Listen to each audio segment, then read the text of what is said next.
Amen and amen. Okay. So, the objective of God for this Sunday is to unlock your potential. Say, unlock your potential. Again, unlock your potential.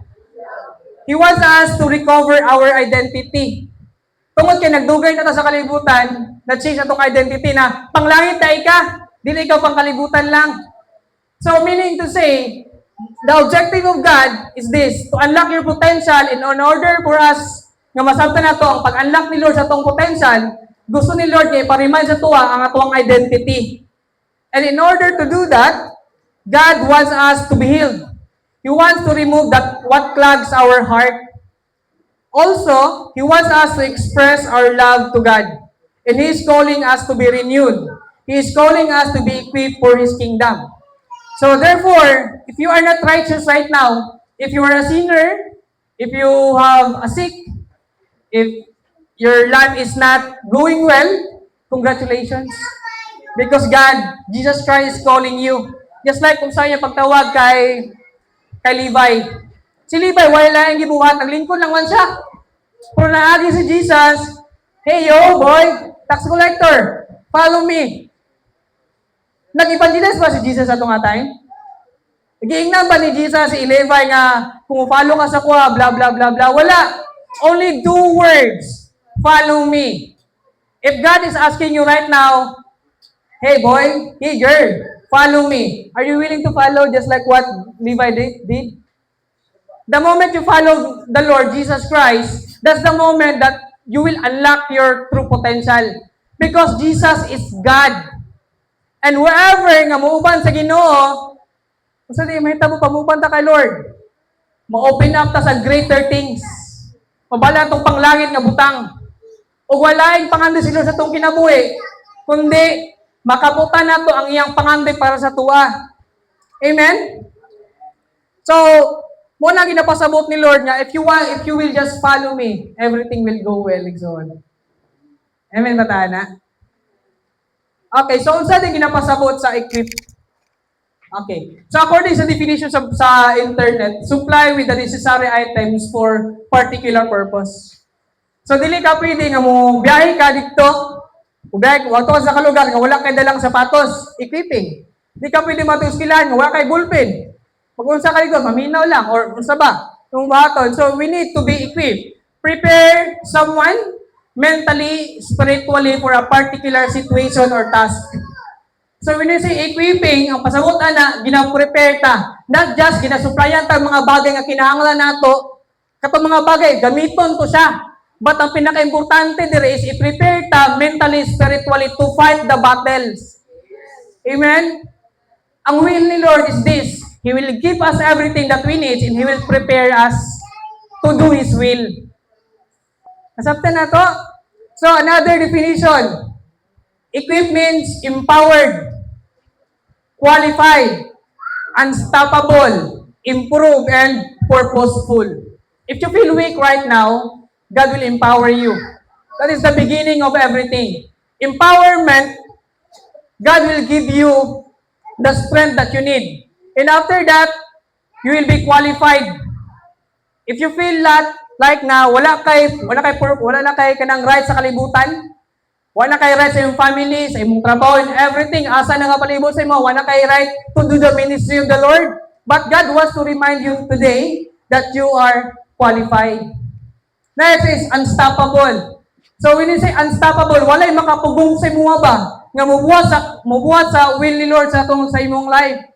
Because God empowered you and you are qualified. Then after that, unsa pay makapugong sa imo? Wala na. Kay kauban man nato si Lord. Nag-accept man nato ang call ni Lord. Follow me. Unsang ibot? Tindog o mi-follow. Next, improve. The moment nga mo follow ta sa will ni Lord, maging unstoppable ta, ang improvement is dili na siya isa kapitik lang. Ang improvement is not wala siya kita mo sa pinakaunang atikang. Ang improvement will happen if we practice the will of the Lord. We practice ba sa itong life? Kasa ka kita basketball player, nga pag-shot niyang bola, basketball player na. Asa ka kita nidagan lang 1 kilometer, runner na. Asa ka nakakita o kanang nagsulog algebra, Nakasunod lang, isa ka problem, perfect ang exam. Uso ka na sa mga estudyante, nag-study lang isa kagabi, assume na niya nga perfect yung exam. Tino? Oh, dili na nga nag-work sa kalibutan. Because ang yawa, pila na katuig nag-stay dire, din ikaw, one day lang. You need to practice your passion, Iksuan. And maybe, tama, no? How's your passion kay Lord? Kamusta tong passion niya sa Ginoo? Nasa past na lang ba ang passion? Nasa past na lang ba atong passion kay Lord? Or pwede pa nato i-continue karon? Pwede pa ba nato i-improve atong passion kay Lord? Amen? Hallelujah! Praise the Lord! Next is purposeful. Sometimes, guys, I think itong technicalers. When we are improving ourselves, hinahin na ito makita ato ang purpose sa life. Because if dili klaro ba, dili clear ang purpose ato sa life, wala tay direction. Mura tao ka nang nagdagan-dagan, wala direction ba? Mura tao ka nang gisipa lang padulong sa destination, pero di ta sure nga dito rin ta padulong. So, when God is equipping you, meaning na holistic nga equipping, dili kay i-empower na ka ni Lord, pero wala kay purpose dahil. No. Dili nga na mag-work si Lord. When God empowers you, He will make you qualified, He will make you unstoppable, He will improve your life, and then you will find your purpose in life. Lisod kay ang kinabuhi nga wala purpose. And if you feel right now nga wala na tayo purpose, gusto i-remind ni Lord nga ang purpose makita sa iyaha. So good luck, follow kay Lord. Makita ninyo ang purpose. Same sa nahitabo sa ako ang life. When I was in high school, grabe, wala akong balo kung praasa pa ko. But the moment I follow the Lord, engineer lagi ko. Bakal, kung saan naman eh. That is my purpose. Then, di na ko ganahan ito, Lord, give me a work na maghataw peace of mind. Kanang kasing-kasing ba, malipay ko. You want to be a teacher? Wala ko kisa pa mag-teacher sa inisyo nga, dili bright, dili valedictorian pag high school, dili cum laude, dili top notcher. Ang grado na, itang 3, 2.5, kag may grado, but you know what? If your life is in Christ, dili kay allow nila gumawala sa iya. That's why, if you feel right now, wala na tayong purpose sa life, so bilang doon kay Lord, I can assure you that God will give you the purpose of life because He wants to equip you. Again, God will rescue you. God will equip you. Amen? So, congratulations if you are not righteous because God is calling you. And next slide. So, pangutana, why we need to be equipped? Simple lang kayong tubagan na igsuon. Wala na dagan kay nga Bible verse. John 10:10 lang yun. Why we need to be equipped? The enemy wants to steal, kill, and destroy the plans of God in our life. And if you feel right now like, uy, ginawala lagi ni Lord ang peace of mind. Ginawala lagi ni Lord. Ginawala na lagi ang peace of mind ako. Nawala na lagi akong purpose. Nawala na lagi ang ako ang joy sa akong panginabuhi. Nawala na lagi ang tanan. Ngano kaha?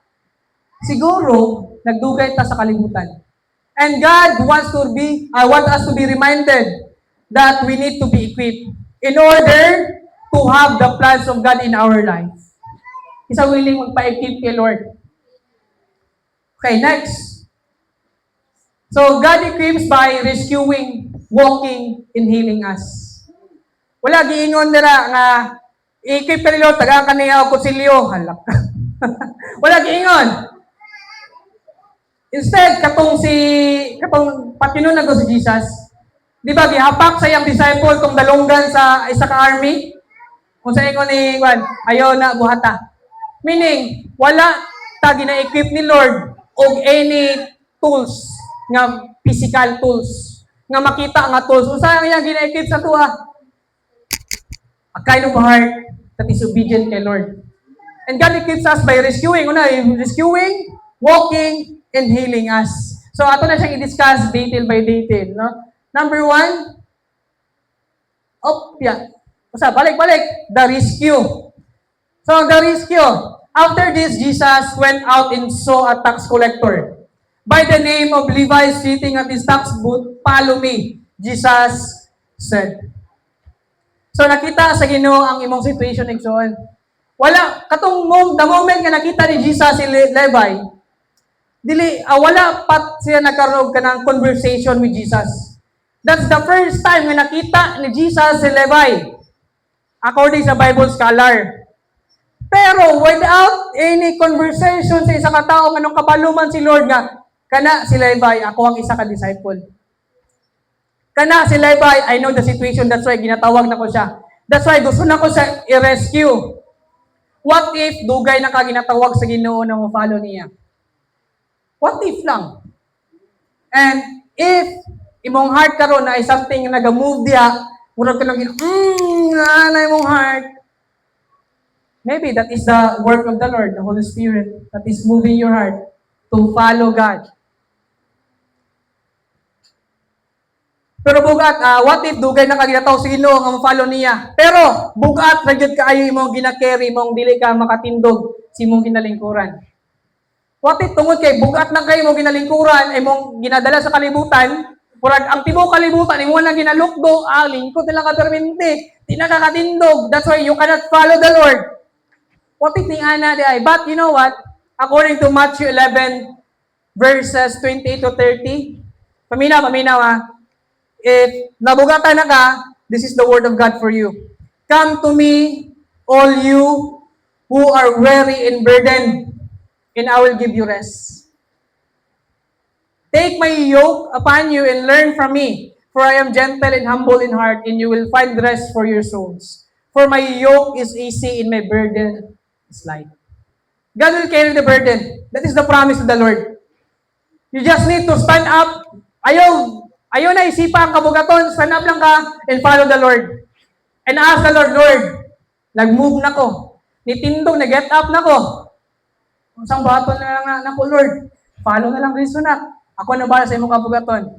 That is a promise of the Lord. Because sa tinuod lang, if you are broken-hearted and burdened sa kalibutan, God is very near. Dool kayo ang Ginoo sa tuwa. According to Psalms 34 verse 18, the Lord is close to the broken-hearted and saves those who are crushed in the spirit. Sabon ako the Lord is close to the broken-hearted and saves those who are crushed in the spirit.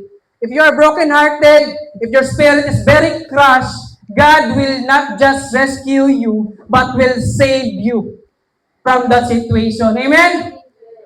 Hallelujah. So next, the decision to follow. After you are rescued by the Lord, after you are called by the Lord, it's up to you if you will follow the Lord. It is your decision to follow the Lord. Dili na decision ni Lord. Yan is just calling you, follow me, but the action is from you. Dili gikan sa Ginoo. Nasabtan na to? Dili ni pinugsan na yung pag-follow kay Lord. But if wala na kay matuan sa kalibutan, makaingon ka, wala ko'y choice, Lord. Grabe, baga na kay kugnaong, maulaw na kumuduol sa imo Ginoo. But if you call me by my name, if you call me, then I will have to. You have to move. You have to get up. That's why, tindog lang. You have to left everything. Usang ibot ni Levi, nitindog siya, o gibiyaan niya ang tanan, o ni-follow siya kay Jesus.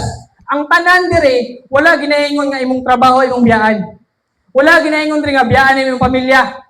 Wala ginaingon dire nga biyaan imong friends. Wala giingon dire nga biyaan nimo ang imuhang gigugma sa kinabuhi. Ang giingon niya dire, you have to left everything. It means the world, the sins, unforgiveness, your old ways. Sabon ako unsa tong biyaan? Ang atong pamilya ba tong biyaan? Atong gigugma ba tong biyaan? Atong trabaho ba tong biyaan? No. Ang biyaan nato kay ang kalibutan. Unsa ang pinagi sa kalibutan? Kabalo na ta, daghan kayo mga sala nga pwede buhaton. Pag broken hearted ka, buhaton nimo ni. Pag wala na kabalo sa imong buhaton, mo resort na lang ka sa anani nga bagay. That is the way of the Lord, of the world. Unsa pa ang mga sala? You need to love the sins. Unforgiveness. If you are broken by someone, somebody, it is not easy na mo pasaylo igsoon. Dili-dali mo pasaylo. But ang unforgiveness man God, it is like a prison cell. Prisuhan ba? Nga, if you cannot forgive, ginakulong ni mong kaugalingon. And take note of this. Listen. Ipasaylo ta sa Ginoo sa taghan atong nga mga sala. And kinsa bata pa di mo pasaylo sa isig ka tao. Unforgiveness will not just hinder us to go to the Lord. Dili lang siya mo hinder sa tuwa, pero andam taning kulungon. Hangtod sa magapos na lang tahankod sa hankod pag ita kapasaylo. Masabta na to? And this Sunday, gusto ni Lord nga mga pasaylo, mo release ang forgiveness sa tao nga nakasakit sa tuwa. Yes, dili easy. But ask the Lord. Because according to the Lord, according sa iyang pulong, sa Matthew 11 verse 28, come to me, all you are burdened, or all you are weary and burdened, and I will give you rest. God will carry the burden sa itong kinabuhi. Okay? So following Jesus is the first step towards equipping. Walay lang mo equip sa to kung ang Ginoo lang. Amen? So dili-dali ungdangon ug biyaan ang naandan. O tinuod na siya. Dili-dali biyaan ang naandan. Dili sayon kalimtan ang kasakit sa kagahapon. Dili-lali mo pasaylo og tao. Pero sulay lang lakoy ang plano sa Ginoo. Amen. Sabon ako ha, para mutatak sa utok wa. Dili dali ungdangon ug biyaan ang naandan. Dili sayon kalimtan ang kasakit sa kagahapon. Dili lali mo pasaylo og tao, pero sulay lakoy ang plano sa Ginoo. So how to walk with the Lord? Natay apat ka buok ang ginabuhat sa simbahan. First is prayer life. Siguro tungod kay wala na tayong ampo ang kalibutan na mo ay nagilugdo na tong kalibutan. What if, nga na, one tayong ampo, so we need to go back sa prayer life. Dili, si Lord man God, pag gusto niya i-rescue, dili mo God mato si Lord nga, tao mo siya mato, oy, pag-ampo na. The moment we follow the Lord, we need to pray to the Lord. Nga na, magandang method, dili man God siya nga, tanan, gitagaan na tag-step sa kalibutan how to follow the Lord. And prayer is one way to follow the Lord. Kadua, devotional life. Simple reading of the Word of God. Mas isa lang sa ka-verse sa kadlaw. If you are consistent, if you are consistent sa pagbasa sa pulong sa Ginoo, tingala na lang ka. Dili na kasi paminaw sa kalibutan. Tingala na lang ka tagabuntag, di ka mabuhi ba pag di ka basag pulong sa Ginoo. Nga maski mananak sa trabahuan, paglingkod nimo ito lang. Labi mo nga basag Word of God. Nagsugod sa isa ka bersikulo. Di ba? Sa isang bote ng alak. Sa isang bersikulo. Nagsugod ang tanan. Sugdi lang. Ayaw sugdi imong kaugalingon og isa ka chapter. Kung lisod niya kay buhat, sugdi lang sa isa. I have listened to many preachers. Ang ilang ginaingon, to be consistent with the Lord, we need to start small. Biblikal ang bod. Kung masaligan ka sa ginagmay, saligan ka sa dagko. Susugod lang sa gamay. Dili ibig sabihin nga na nakasugod kag ampo sa unang isa ka oras, dapat mag-ampo kag usab karon, balik kag ampo isa na pud ka oras. Be practical in life. If dili kaya bayaran ng 1 milyon, ayaw pagpangutang 1 milyon. Utang na ka sa kanan. But God provides. Okay, next. Prayer life, devotional life, Sunday life. Ayaw kalimtang Domingo. Nakita na to? If you want to follow the Lord, be consistent with the Sunday celebration. Kay, you know what? Tanan nga na diri na ginadala sa kalibutan. Na ginadala nga mga pagsulay problema sa kinabuhi. Kanindot na, magtapok na ang mga problema sa simbahan. Alin diri na ka problema. Congrats! Banta ni simbahan. Ang simbahan, dili siya balay sa mga righteous nga tao, sa mga ayo. Ang simbahan is balay sa mga kasala. According to Pastor Rafe, una, balay sa mga kasala, ikaw itong pinakadakong kasala, you are the most welcome in this church. If ikaw itong tao nga, What na relasyon sa Ginoo, you are the very most welcome in this church. And last is training life. Training life, dili ka ng bago seminar ha. Kibaguhan pa lang man ta. So una is prayer life, devotional, Sunday, and training life. Cell group. So after running a church, if wala pa kayo cell group, you can call out our pastor. Gusto ko mag-join ng cell group. I want to be equipped. I want to follow the Lord. If wala na po ka ng mag-cell group ka, mag-Bible study, yan na ba? So we need to be trained. Because equipping, you will not be equipped in just one training, one day, one Sunday service. Ma-equip ta if you are consistent. Simple sa magkapahingon okay na ba? Magdagat ta sa mag-marathon. Mag-training ka isa ka semana, enough na ba na? Pastor Gilbert, dili no? Diba, dili pa na enough. Dili enough nga magdulang ka isa ka semana basketball player na ka, pangliga na yung talent, nga mag-dribble ka, mag-double pa gani. You must be consistent. And you need to start small. That is a challenge of the Lord to us. Karon nga, we need to start small. Sugod na sa ginagmay.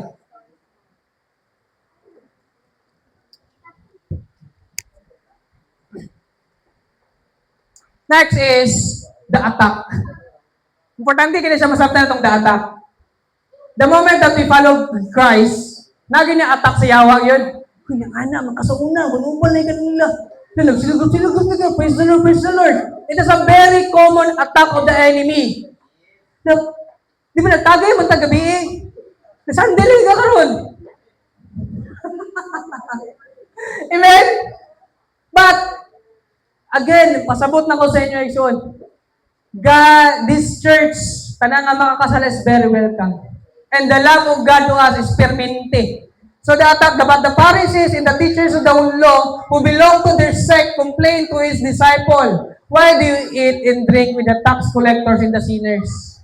Ipangutanan niya si Jesus, Jesus, nung nakigupan mo sa mga tax collectors, ano man, pakakasala mo na sila.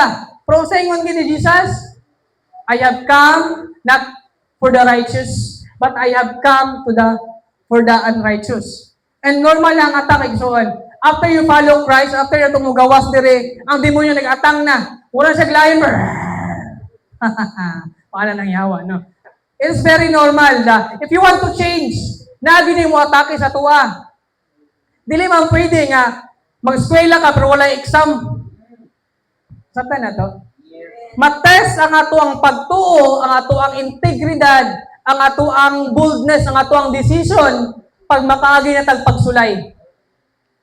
Nasabta na to. If dili ta mates, meaning wala tayo ginabuhat. Kay one with the world naman ta. Dili man testing ang ginabuhat sa kalibutan sa tuwa. Normal na lang man siya. So it is not a test. But if pagawas nato, pagka-Lunes, pagka-Martes, pagka-Miyerkules, ginasulayan ka sa mga tinta sa kalibutan, pero may dili na ko nimo kalibutan. Kay para na ko sa langit. Ginatest ang ato ang pagtuo diha. Amen? Jesus ganyo, question ka si Jesus, nga Ginoo na, kita wawa, katatao lang. Amen ba? Okay, next. After the attack, if you are consistent, no, nga, pag naay mo attack sa tua, andam mo ta mo attack, andam mo ta mo balos, andam mo ta mo mulikay. Okay? The healing and the repentance will happen sa itong kinabuhi. Jesus answered them, it is not the healthy who needs a doctor, but the sick. I, Jesus is speaking here, have not come to call the righteous, but sinners to repentance. So we are all sinners here. But, nakusing tubangan karon because ipasaylo ra po ko sa Ginoo. Namo diri karon because gato ta nga pasaylon ta sa Ginoo, napasaylon ta sa Ginoo. Wala yung righteous sa kalibutan. Kung righteous pa ka, nanang ka sa langit ron igsoon. But, ani, dili dapat i-compromise nga nila ito magbago para sa Ginoo. Amen? So, God is not calling those who have the ability. Minutan ka ni.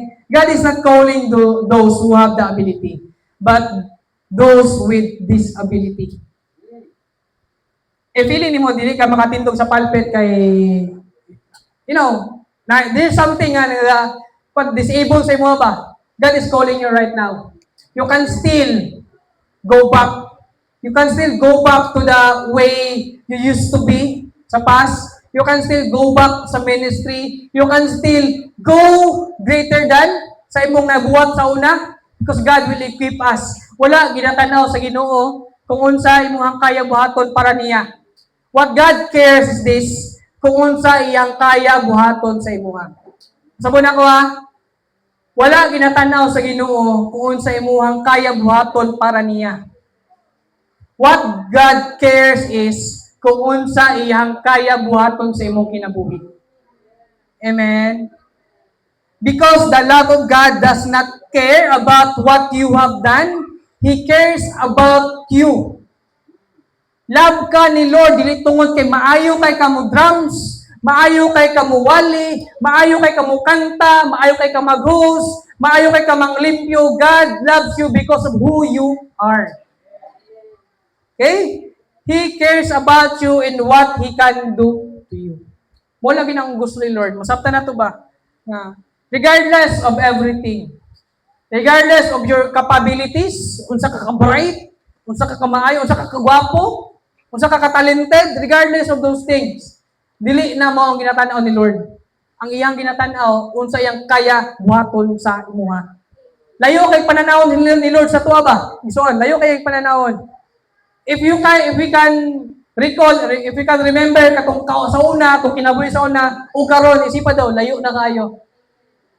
Nagito yung uso kay nga saying sa una, may pinagdadaanan ka kasi may papupuntahan ka. Okay. But, you need to know asa ka padulong. You need to be equipped so that you may be able to know what is your purpose in life. Pakpakan sa si Lord. Hallelujah. Thank you, Jesus, Lord. His equipping love will renew your identity. Kabalo ang Ginoo sa tinuod nga sitwasyon nimo maong ayaw isipa nga naginusara ka. Say, lami na lang kayo mukulong sa kwarto, lami na lang kayo nga di mo tulad ubang tao, lami na kayo mag-inusara na lang. Kay tungod basig walay makasabot sa imuha. But if you are alone sa imong kwarto, you can kneel down before the Lord. Lord, kabalo ko uban ko nimo. Kabalo ko Lord nga na duol lang ka sa kuha. I am broken-hearted, Lord. I am alone in this world. Wala na yung kasabot sa kuha Ginoo, pero Lord, I know nga duol ka sa mga broken-hearted. And I know that you will rescue me. Because God, when God calls you, He wants to rescue you. Ginatawag pa ta ni Lord karong andawa? Can you feel that kind of presence in your heart na, murag ginatawag ko ni Lord karon ba? Because the love of God is very intentional. He will come to you and call you by your name. Same like Levi. Usan ibuhat niya ka Levi? Giyagihan ng ba niya si Levi? No. Hey, Levi, come and follow me. Amen? He is very intentional.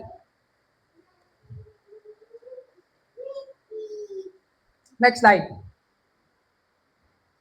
So, I listed here some Bible characters ba nga they feel like they are unworthy of God. Pero gi-rescue sila Ginoo, gigamit sila sa Ginoo. Because we are equipped to rescue. Ganina, we are rescued by the Lord to be equipped. But ang bottom line ani, we are equipped by the Lord to rescue other people. Nasabtan na to? Noah followed and obeyed God, and his family was saved during the great flood. What if imong pag-adto diri karon mooy ang sinugdanan sa pagkaluwas sa imong pamilya? Amen? Ikaduha, Abraham remained faithful to God even it cost his son's life. Then he was called the father of faith. What if imong pag-adto karon diri or imong pagdesisyon? Lord, I will remain faithful to you, God. Then God will bless you. You know what? Abraham is the father of the Israelites. Amen ba? Joshua, equipped with the God's protection, led the Israel to capture the promised land. Joshua, susunod na siya kay Moses. What if atong pagsusunod sa atong discipler, pag ato na itong simbahan, mo ding rason para makabutan na itong promised land sa tuwang life. What if atong pag ato sa simbahan, karon, Pag-follow na to kay Lord, mo na yung padulngan para pato sa atong promised land nga giandam ni Lord sa atong kinabuhi. What if ning ana di ay? We just need to follow the Lord. Amen? Ikaw pat, Gideon. Gideon, a young man who is full of doubt. Full of... Gideon, a young man who is full of doubt, fear, and low self-esteem, was used by God to rescue Israel. If you feel like wala na kay low kayong self-esteem, you are doubtful, di na ako makabutan akong pangandoy sa kinabuhi, di na guro ko maging police, di na guro ko maging teacher, maging engineer, dili na guro ko maka-open ng negosyo, di na guro mo ako yung pamilya, or sa bahay mo ginaagihan karon. But if you will follow the Lord, maybe God will use you to rescue your family, to rescue your life. Yan na. Prophet Samuel was very young when God called him. He became the rescuer of Israel. But 5 years old pa lang siya, gitawag na siya sa Ginoo. Samuel. Batin, ano day? Tunan. Dili ibig sabihin nga, bata pa ta, batanon pa ta. Dili na ta makabuhat og maayong butang sa kalibutan, di ba? Next. David, a young shepherd boy, rescued Israel from the hands of Goliath in the Philistines. I-rescue ni Lord. Pinagi sa isa katao. Samaritan woman, a prostitute with 5 husbands. Samaritan woman, prostitute, 5 kabuking asawa. Was used by God to save the soul of the entire village. No matter what you are going through right now, no matter what is your status in life, your situation in life, God will use you. If you are disabled, if you don't have the ability, God will equip you. Amen? Peter, grabe ka-impulsive and inconsistent sa iyang pagtuo. Giingnan siya itong mga babae. Uy, ikaw, anong ko ba ni Jesus? No, dili ko. Dito ako. Impulsive ka siya. Grabe ka siya mutubag. Pero, was used by Jesus to heal the sick. Iyang, ito ka na? Sige, sabi sa'yo ng anino. Anino pa lang niya, makaayo na. Isipa, grabe ka, inconsistent sa iyang pagtuo, pero iyang anino makaayo. Right? Paul, previous name was Saul, murderer of the follower of Jesus Christ. Mamamatay tao. Was used by Jesus to spread the good news. Nakita na to. From nobody, from evil grabe ka, demonyo. Pero gigamit sa Ginoo para muluwas og isig katao. Time na po. Levi, a tax collector, was rescued to rescue other tax collectors. Sa ilang time ang sa una, pag ingon tax collector, lagot ang ubang tao sa imo ha. Merry Christmas everyone, to please stand. Praise the Lord for His words today. And I am so thankful of what the Lord has speak to every one of us. I know God is speaking sa matag kasing-kasing while I am speaking. And wala ni siya ipulos ang ato ang na-learn karon if dili ta mag-decide. Amen ba? Mura ta og katong isa ka seed. Ang pulong sa Ginoo murag isa ka seed ba? Na ato ang gitanom, pero sa gitanom siya sa tagan og bashes. Ibutang siya dito sa balason, wala siya nitubo. Ang gusto ni Lord karon is, let us pray na atong heart will become a good soil. If you are tired about what is happening sa imong life karon, the word of the Lord today is very powerful. God is calling us to follow Him. Meaning, atong pulong kanina nga gihatag ni Lord sa matag usa, God is hoping for us nga mo pray kaniya nga maging good soul ato kasing-kasing nga dili masayang ang pulong nga gihatag ni Lord. And today, you are rescued by the Lord. Pala kapaki mo kagalingan yung song. Gi-rescue na ta sa Ginoo. God already called you. It's about time to ask the Lord for forgiveness. Sa sin, sa mga sala, atong ginabuhat, atong nabuhat, o atong buhaton pa. God wants us na makig-break na sa kalibutan. It is very common words, Common words siya. But let us go back to the fundamentals, the basic principles of being a follower of Christ. Being a follower of Christ means ginakalimtan na nato o kalimtan nato ang kalibutan, ang binuhatan sa kalibutan. Hallelujah, Lord God. And now, may I request everyone to please close your eyes.